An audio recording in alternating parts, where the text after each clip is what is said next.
Assalamualaikum warahmatullahi wabarakatuh. Sobat Azul, rahimakumullah. Suatu ketika, Abu Nawas tertunduk sedih saat mendengar perkataan istrinya. Tadi pagi, atas perintah langsung dari raja, beberapa pengawal kerajaan membongkar dan menggali rumahnya dengan paksa. Istrinya memberitahukan Abu Nawas bahwa perintah untuk menggali rumahnya itu disebabkan karena raja bermimpi di bawah rumah Abu Nawas terdapat emas dan permata yang tak ternilai harganya. Tetapi setelah digali, ternyata emas dan permata itu tidak ditemukan. Yang membuat Abu Nawas kesal dan bersedih adalah raja tidak meminta maaf kepada Abu Nawas. Bahkan tidak ada ganti rugi atas kerusakan yang telah dibuat orang-orang kerajaan. Lama Abu Nawas berpikir, tapi belum juga ia menemukan cara untuk membalas perbuatan raja. Makanan yang dihidangkan oleh istrinya tidak dimakan karena nafsu makannya telah hilang. Malam pun tiba, tetapi Abu Nawas tetap tidak beranjak dari tempatnya semula. Keesokan harinya, Abu Nawas melihat lalat-lalat mulai menyerbu makanan Abu Nawas yang sudah basi. Tiba-tiba, ia tersenyum gembira. Abu Nawas berkata kepada istrinya, "Tolong ambilkan kain penutup makananku dan sebatang besi." "Untuk apa?" tanya istrinya bingung. "Aku akan membalas perbuatan raja yang seenaknya merusak rumah kita," jawab Abu Nawas. Dengan wajah berseri-seri, Abu Nawas berangkat menuju istana. Tiba di istana, Abu Nawas memberi salam hormat dan berkata kepada raja, "Maaf raja, aku menemuimu untuk mengadukan perlakuan tamu-tamu yang tak diundang. Mereka memasuki rumahku tanpa izin dan berani memakan makananku." "Siapakah tamu-tamu yang tak diundang itu, wahai Abu Nawas?" tanya sang raja. "Lalat-lalat ini, raja," kata Abu Nawas sambil membuka penutup piringnya. "Kalau bukan kepadamu, kepada siapa lagi aku harus mengadukan ketidakadilan ini?" lanjut Abu Nawas. "Keadilan seperti apa yang kamu inginkan dariku?" tanya raja. "Aku hanya ingin mendapatkan izin tertulis dari raja untuk bisa menghukum lalat-lalat ini," jawab Abu Nawas. Meskipun terdengar aneh, tetapi raja tidak bisa menolak permintaan Abu Nawas karena saat itu para menteri sedang berkumpul di istana. Raja merasa malu jika menolak permintaan dari rakyatnya. Dengan terpaksa, raja akhirnya membuat surat izin yang isinya memperbolehkan Abu Nawas untuk memukul lalat-lalat itu dimanapun mereka hinggap. Tanpa menunda-nunda lagi, Abu Nawas segera mengusir lalat-lalat dari piringnya. Lalat-lalat itu terbang dan hinggap di sana di sini. Dengan tongkat besi yang sudah sejak tadi dibawanya dari rumah, Abu Nawas mulai mengejar dan memukul lalat-lalat itu. Seekor lalat hinggap di kaca. Abu Nawas pun memukul kaca itu hingga pecah.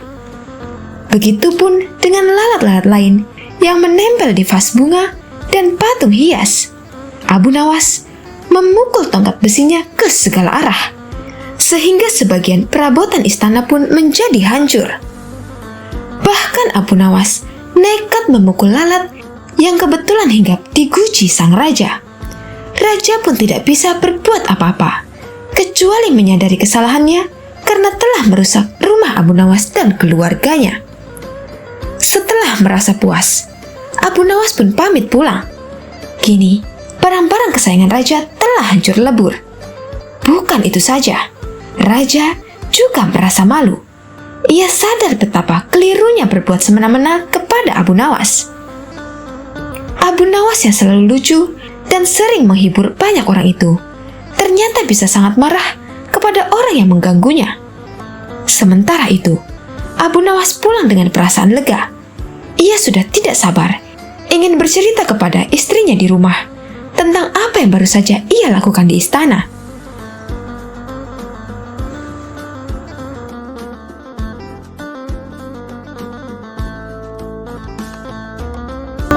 Sobat Azul rahimakumullah, Abu Nawas adalah seorang penyair Arab klasik dan terkenal. Meski populer dan kerap disapa dengan Abu Nawas, sebetulnya panggilan tersebut bukanlah nama aslinya. Mengutip dari buku Abu Nawas, Sufi dan penyair ulung yang jenaka, susunan Muhammad Ali Faqih, julukan Abu Nawas ia peroleh karena rambutnya yang ikal dan panjang sebahu. Nama lengkapnya ialah Abu Ali Al-Hasan bin Hani Al-Hakami.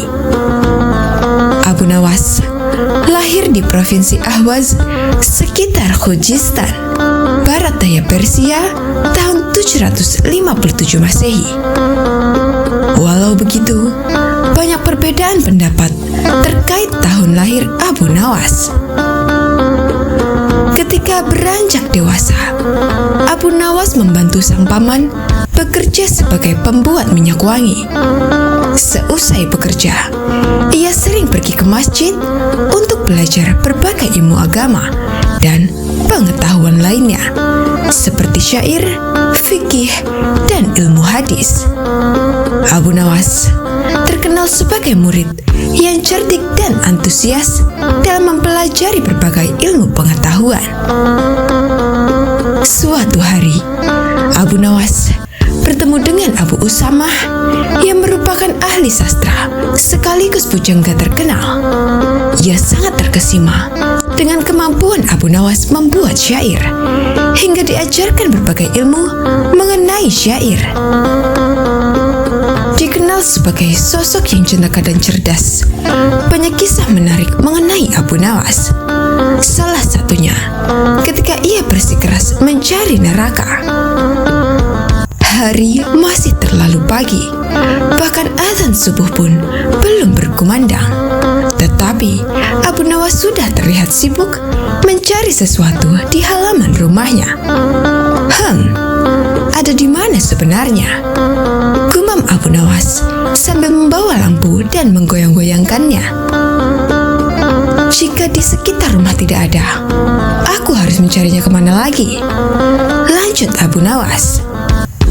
Tak lama kemudian, terdengar azan subuh. Abu Nawas pun segera bergegas pergi ke masjid. Di sepanjang jalan, ia pun masih sempat memeriksa tempat-tempat yang tertutup. Hai Abu Nawas, kau sedang apa? Apakah kau kehilangan sesuatu? Tanya seseorang yang melihat gerak-gerik Abu Nawas yang sedang mencari-cari sesuatu. Namun, Abu Nawas tidak menjawab pertanyaan itu. Pikirannya terlalu sibuk sendiri. Selesai sholat subuh, Abu Nawas masih saja sibuk mencari. Kali ini ia mencari di sekitar masjid. Ia membuka semua kotak dan tong yang ada di sana. Penyair jenaka itu juga mencari di bawah jembatan, di balik semak, hingga di atas atap.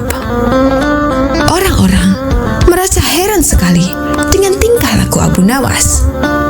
Sebenarnya, benda apa yang hilang sehingga ia bertingkah seperti itu? Bisik seseorang kepada yang lain.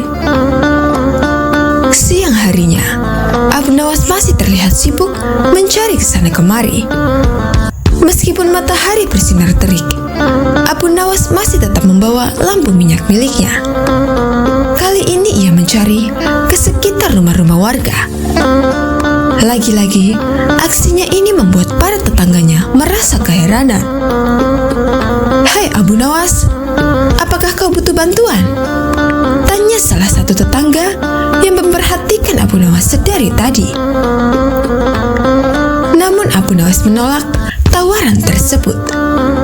2 hari berikutnya, Abu Nawas masih saja sibuk mencari sesuatu itu kemana-mana, sambil membawa lampu minyak miliknya, baik malam ataupun siang hari. Hingga hari keempat, orang-orang sudah tidak sabar lagi dan sangat penasaran dengan apa yang sebenarnya dicari oleh Abu Nawas. Sehingga di antara mereka ada yang mendesak Abu Nawas sambil bertanya, "Hei, siang hari begini, buat apa membawa lampu minyak?"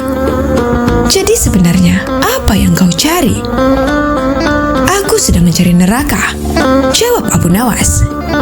Sontak semua orang yang ada sekitar Abu Nawas dan mendengar jawabannya tertawa terbahak-bahak. Dasar orang gila. Ternyata Abu Nawas sudah gila, kata mereka. Setelah itu, mereka mulai bubar karena tidak mau berurusan dengan orang gila. Sesuai hukum yang ada di kota Baghdad, orang gila dilarang untuk berkeliaran. Mereka harus ditangkap dan dikurung. Beberapa warga Baghdad akhirnya melaporkan kelakuan Abu Nawas kepada prajurit kerajaan agar segera menangkap Abu Nawas. Abu Nawas pun ditangkap dan dibawa ke penjara istana. Hal ini membuat seluruh kota Baghdad pun geger. Mereka dibuat penasaran dengan tingkah dan kesalahan apa lagi yang dilakukan oleh Abu Nawas. Begitu mendengar Abu Nawas di penjara, Raja Harun memerintahkan agar Abu Nawas dipanggil dan bertemu dengannya. Berangkatlah pengawal Raja Harun untuk menjemput dan membawa Abu Nawas. Setelah sampai di sana, Raja Harun memerintahkan ikatan tangan Abu Nawas untuk dilepas. Beliau pun bertanya, "Kali ini, apalagi kesalahanmu, wahai Abu Nawas?" "Maaf, Baginda, saya tidak melakukan kesalahan sama sekali," jawab Abu Nawas. "Lantas, mengapa kamu membawa lampu di siang hari seperti orang gila?" tanya Raja Harun. "Saat itu, saya sedang sibuk mencari neraka, Baginda Raja." Raja dan seluruh menteri yang ada di ruangan itu tertegun mendengar jawabannya. "Kau gila, memang benar kau sudah gila," teriak Raja di depan Abu Nawas. "Tidak, Raja, saya tidak gila. Merekalah yang gila. Mereka yang melaporkan, menangkap, serta yang menganggap saya gila," jawab polos Abu Nawas. Abu Nawas meminta Raja untuk mengumpulkan semua yang terlibat dalam penangkapannya. Raja Harun mengabulkan dan mendatangkan mereka. Setelah semua sudah berkumpul dengan jumlah yang cukup banyak, Abu Nawas bertanya dengan lantang, "Wahai kalian yang mengaku waras, apakah menurut kalian orang yang berbeda pandangan adalah orang yang berdosa dan sesat?" "Benar," jawab orang-orang. "Apa hukumnya bagi orang yang berdosa dan sesat?" "Kamu memang gila. Tentu saja hukumannya adalah neraka. Dan kamu adalah contoh orang yang sesat. Kamu pasti akan masuk neraka," jawab orang-orang itu. "Baiklah, menurut kalian, aku pasti akan masuk neraka, bukan? Lalu, di mana letak neraka itu? Milik siapakah neraka itu? Jika neraka itu milik Allah dan letaknya di akhirat, lantas mengapa mereka begitu mudah menentukan neraka bagi seseorang?" jawab Abu Nawas. "Maaf, Baginda, apakah mereka ini malaikat Allah? Jangan-jangan mereka semua yang gila?" tanya Abu Nawas kepada Raja. Raja langsung tertawa terbahak-bahak mendengar perkataan Abu Nawas. "Setiap hari saya mendengar orang-orang dengan mudahnya mengatakan, 'Kamu pasti masuk neraka.' Maka saya jadi penasaran, apakah neraka itu ada di bumi ini?" Ungkapan cerdas Abu Nawas kepada Raja Harun. Dari kisah ini dapat diambil hikmah bahwa tak sepantasnya kita dengan mudahnya menghakimi seseorang yang berdosa bahwa ia pasti masuk neraka. Sebab hidayah Allah tak ada yang tahu akan datang kepada siapa. Wallahu a'lam bishawab.